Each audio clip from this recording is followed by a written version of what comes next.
ಚಿಂತಾಮಣಿ ತಾಲೂಕಿನ ನೆಕ್ಕುಂದಿಪೇಟೆ ಕೆರೆಯಲ್ಲಿ ಯಾವುದೇ ಪರವಾನಗಿ ಇಲ್ಲದೆ ಹಗಲು ರಾತ್ರಿ ಮಣ್ಣು ಸಾಗಾಣಿಕೆ ಮಾಡಲಾಗ್ತಾ ಇದೆ. ಇದರಿಂದ ಕೆರೆ ಸ್ವರೂಪ ನಾಶವಾಗ್ತಾ ಇದೆ, ಅಂತರ್ಜಲ ಮಟ್ಟ ಕೂಡ ಕುಸಿದು ಹೋಗ್ತಾ ಇದೆ ಎನ್ನುವಂತಹ ಗಂಭೀರ ಆರೋಪ ಕೇಳಿ ಬಂದಿದೆ.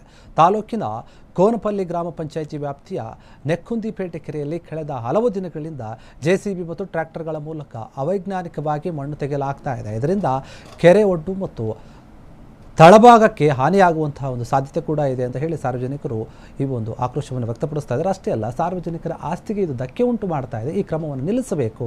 ಕೆರೆಯಲ್ಲಿ ಮಣ್ಣು ತೆಗಿತಾ ಇರುವಂತಹ ಒಂದು ಆಳ ಏನಿದೆ ಅದು ಅವೈಜ್ಞಾನಿಕವಾಗಿದೆ. ಇದರಿಂದ ಕೆರೆ ನೈಸರ್ಗಿಕ ಜಲಮೂಲ ಏನಿದೆ ಅದು ನಾಶವಾಗ್ತಾ ಇದೆ ಮತ್ತು ಸುತ್ತಮುತ್ತಲಿನ ರೈತರ ಬೋರ್ವೆಲ್ಗಳು ಕೂಡ ಅಂತರ್ಜಲ ಮಟ್ಟ ಕಡಿಮೆಯಾಗ್ತಾ ಇದೆ.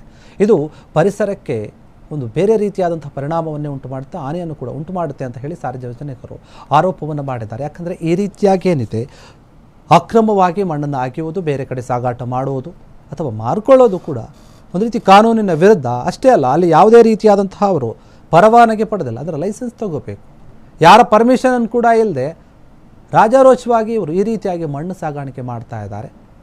ಇದು ಅಕ್ರಮವಾಗಿದೆ. ಅಲ್ಲಿನ ಸ್ಥಳೀಯರು ಕೂಡ ಬಂದಿದ್ದಾರೆ. ಈ ರೀತಿಯಾಗಿ ಮಾಡೋದ್ರಿಂದ ಕೆರೆಯ ಸ್ವರೂಪ ಬದಲಾಗುತ್ತೆ, ಅಂತರ್ಜಲ ಮಟ್ಟ ಕುಸಿದು ಹೋಗುತ್ತೆ. ಅಷ್ಟೇ ಅಲ್ಲ, ಅಕ್ಕಪಕ್ಕದಲ್ಲಿರುವಂತಹ ರೈತರ ಹೊಲಕ್ಕೆ ಏನು ಬೋರ್ವೆಲ್ಗಳನ್ನು ಹಾಕ್ಸಿರ್ತಾರೆ ಅಲ್ಲಿ ಅಂತರ್ಜಲ ಮಟ್ಟ ಕುಸಿಯೋದ್ರಿಂದ ಅವರಿಗೆ ನೀರು ಸರಿಯಾದ ರೀತಿಯಲ್ಲಿ ಸಿಗೋದಿಲ್ಲ. ಹೀಗಾಗಿ ಅವರು ಬೆಳೆಯನ್ನು ಬೆಳೆಯೋಕ್ಕೂ ಕೂಡ ಕಷ್ಟ ಆಗುತ್ತೆ. ಇದನ್ನು ಗಮನಿಸಿ ಅಂತ ಹೇಳಿ ಸಂಬಂಧಪಟ್ಟ ಇಲಾಖೆಯವರಿಗೆ ಮನವಿಯನ್ನು ಕೂಡ ಮಾಡಿದ್ದಾರೆ. ನೀವು ಗಮನಿಸ್ತಾ ಇರ್ಬೋದು, ದೊಡ್ಡ ದೊಡ್ಡ ಲಾರಿಗಳು, ಟಿಪ್ಪರ್ ಲಾರಿಗಳ ಮೂಲಕ, ಟ್ರ್ಯಾಕ್ಟರ್ಗಳ ಮೂಲಕ, ಜೆಸಿಬಿಗಳನ್ನು ತಗೊಂಡು ಬಂದು ಮಣ್ಣನ್ನು ಅಗೆದು ಬೇರೆ ಕಡೆ ಸಾಗಿಸುವಂಥ ಕೆಲಸ ಆಗ್ತಾ ಇದೆ. ಇನ್ನು ಇದಕ್ಕೆ ಸಂಬಂಧಪಟ್ಟ ಹಾಗೆ ಅಲ್ಲೇನು ಸ್ಥಳೀಯರು ಕಂಪ್ಲೇಂಟ್ ಕೊಟ್ಟಿದ್ದಾರೆ, ಪೊಲೀಸರು ಕೂಡ ಬಂದು ಇದನ್ನು ಪರಿಶೀಲನೆ ಮಾಡಿದ್ದಾರೆ. ಯಾರು ಈ ರೀತಿಯಾಗಿ ಅಕ್ರಮವಾಗಿ ಮಾಡ್ತಾ ಇದ್ದಾರೋ ಅವ್ರ ವಿರುದ್ಧ ಕ್ರಮವನ್ನು ತೆಗೆದುಕೊಳ್ಳೋಕೆ ಎಲ್ಲ ರೀತಿಯಾದಂಥ ಕಾನೂನು ಕ್ರಮವನ್ನು ಜರುಗಿಸ್ತಾರೆ. ವಿಚಾರಣೆ ಕೂಡ ಮಾಡ್ತಾ ಇದ್ದಾರೆ. ಯಾರು ಮಾಡ್ತಾ ಇದ್ದಾರೆ, ಏನು ಎತ್ತ, ಎಷ್ಟು ದಿನದಿಂದ ಆಗ್ತಾ ಇದೆ, ಇದೆಲ್ಲವನ್ನು ಕೂಡ ವಿಚಾರಿಸ್ತಾ ಇದ್ದಾರೆ. ತನಿಖೆ ಮಾಡೋಕ್ಕೆ ಮುಂದಾಗಿದ್ದಾರೆ ಪೊಲೀಸರು. ಆದರೆ ಸಾರ್ವಜನಿಕರ ಒಂದು ಆರೋಪ ಅಥವಾ ಆಕ್ರೋಶ ಏನು ಅಂತಂದರೆ, ಕೆರೆಗೆ ಹಾನಿಯಾಗುತ್ತೆ, ಪರಿಸರಕ್ಕೆ ಹಾನಿಯಾಗುತ್ತೆ, ರೈತರಿಗೂ ಕೂಡ ತೊಂದರೆ ಆಗುತ್ತೆ, ಇದನ್ನು ನಿಲ್ಲಿಸಲೇಬೇಕು ಅಂತ ಒತ್ತಾಯ ಮಾಡಿದ್ದಾರೆ.